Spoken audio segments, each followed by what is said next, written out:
So, the demand for cowhide, also known as Ponmo, is currently very high. This is mainly because of the rising prices of commodities, especially animal proteins. A larger percentage of the population, who just can't afford meat, chicken, turkey, or eggs, are now relying on other meat products like Ponmo, kundi, and tinko as an alternative source of protein. This research aims to identify microorganisms associated with Ponmo, determine the antibiogram of the isolates, and assess the nutritional value of Ponmo marketed in Ilishan Remo Central Market. 6 Ponmo vendors were sampled for dry white Ponmo, wet white Ponmo, wet brown Ponmo, and brown Ponmo water. These samples were transported in sterile containers to the laboratory for analysis to determine the microbial load, sensitivity, and proximate analysis, all using standardized methods. For the microbiological analysis, samples were tested in triplicate.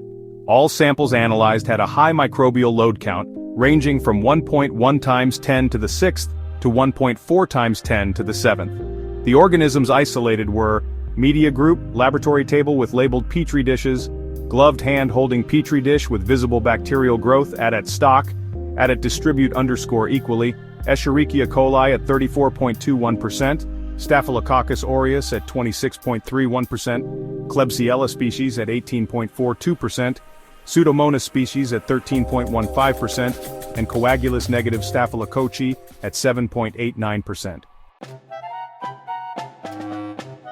All the isolates were multi-drug resistant. Septrin had the highest resistivity at 86.84%, while gentamicin had the lowest resistance at 7.89%. Pfloxacin sensitivity was observed in 37 of the 38 isolates, which is about 97.37% sensitivity. Ciprofloxacin and gentamicin came second and third, at 84.2% and 73.68% sensitivity, respectively. So, according to the Proximate analysis, the WWP actually has more protein, fat, and fiber, while the WBP contains more moisture. It's important to mention that food handlers should always follow good hygiene practices and, take a food handler's test regularly. Animal hides, which are popularly known as Ponmo in Yoruba, Kanda in Hausa, and Well in Ghana, are really popular and widely consumed across West Africa, and even in West African communities in Europe, like in the UK.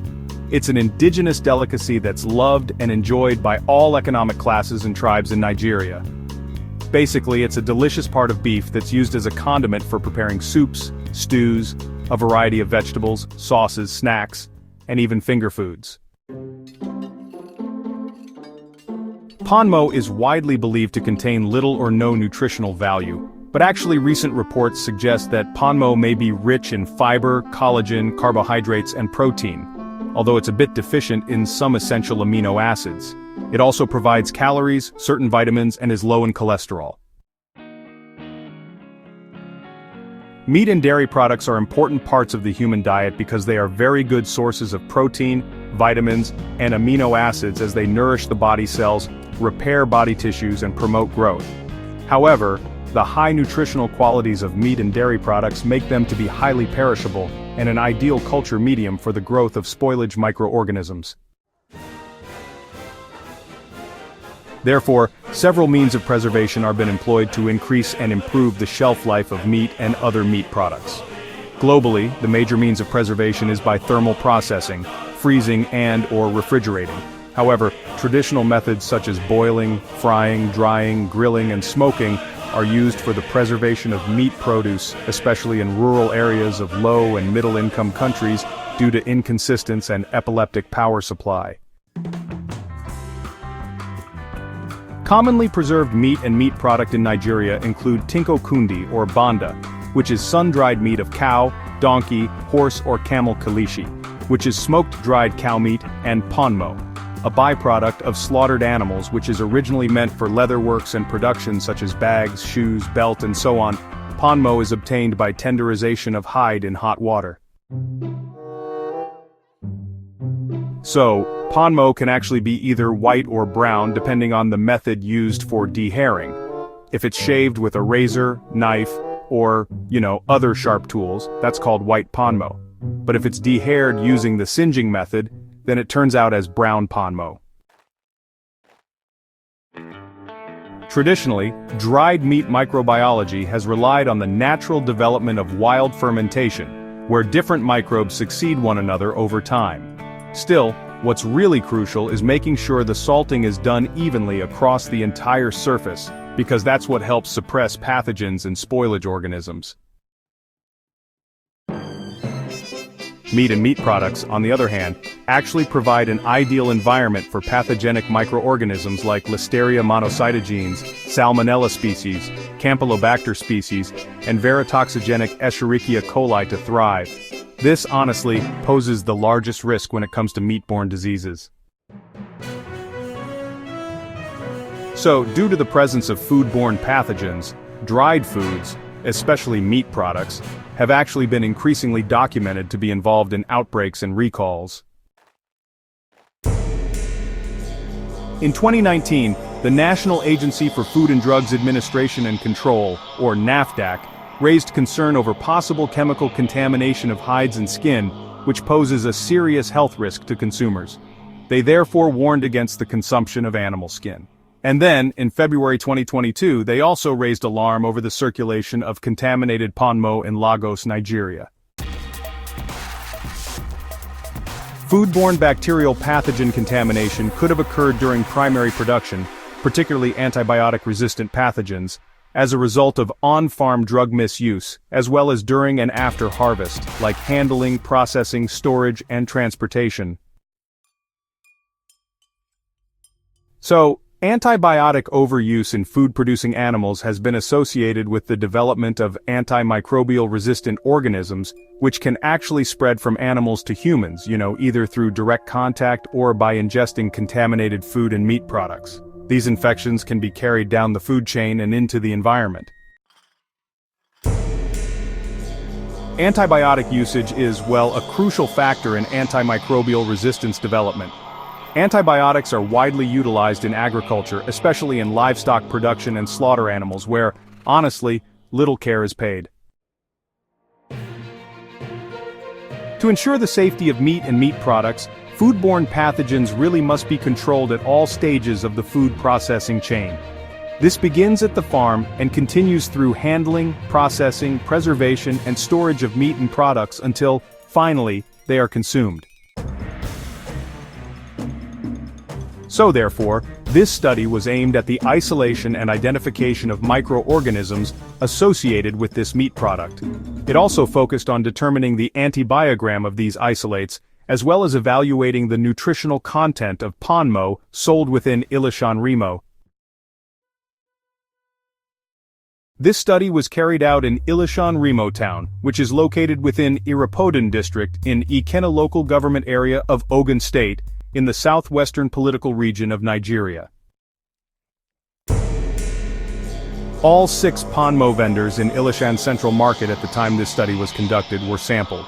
There was 1 dry white Ponmo seller, 2 wet white Ponmo sellers, and 3 wet brown Ponmo sellers.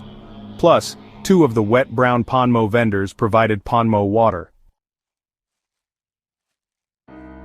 So samples were obtained in a sterile container and transported on ice to Babcock University Microbiology Laboratory within 2 hours of collection for the commencement of microbiological and proximate analysis. 25 grams of Ponmo samples were weighed into a sterile blender. Then 225 milliliters of sterile distilled water were added to the Ponmo sample and blended at a speed of 15,000 RPM for about 5 minutes. Just to make sure a smooth consistency was obtained. This served as the stock solution. Next, 1 milliliter of the suspension was dispensed into 9 milliliters of sterile peptone water, and further diluted serially up to the 5th test tube. That's 10 to the power of -5. Using a sterile pipette, 1 milliliter of each diluent was pipetted into each corresponding Petri dish.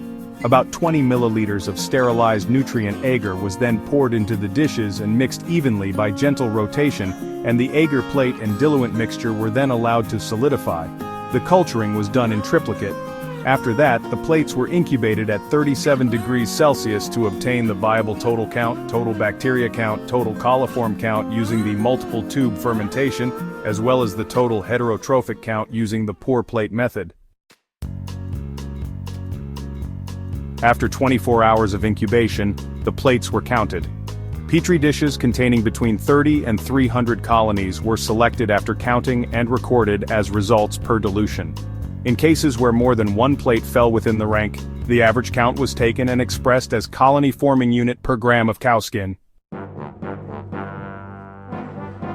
Pure cultures were obtained according to the method described by the Clinical and Laboratory Standards Institutes, using nutrient agar-McConkey agar mannitol salt agar cetramide agar and eosin methylene blue agar. Each plate was streaked with a wire loop using inoculum from the prepared Ponmo samples, and then incubated at 37 degrees Celsius for 24 hours. The isolates we got were observed for their morphological and cultural characteristics in each of the cultured media for all the samples. After that, they were gram-stained for presumptive identification and, honestly, further subjected to biochemical tests like oxidase catalase, coagulase hydrogen sulfite urease, citrate methyl red and Voges proscour, and finally confirmed with Berge's manual.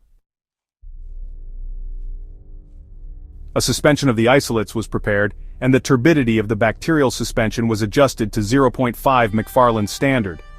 1 milliliter of the suspension was pipetted into an already prepared Muller-Hinton agar plate and spread evenly using a sterile glass rod.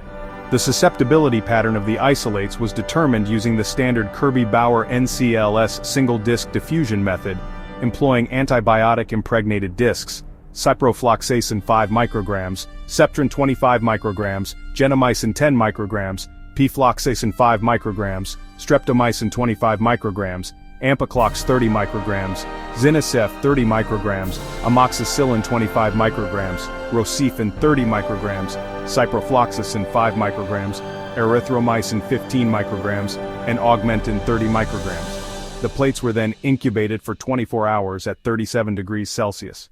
The zones of inhibition were observed and measured in millimeters. Susceptibility categorization, susceptible, intermediate, and resistant, was performed according to the Clinical and Laboratory Standards Institute for result interpretation, as shown in Table 1. The class definitions of antibiotics used were aminoglycosides, cephalosporin, beta-lactam, fluoroquinolone, and quinolone nitrobenzene derivatives sulfur and sulfonamides and macrolide.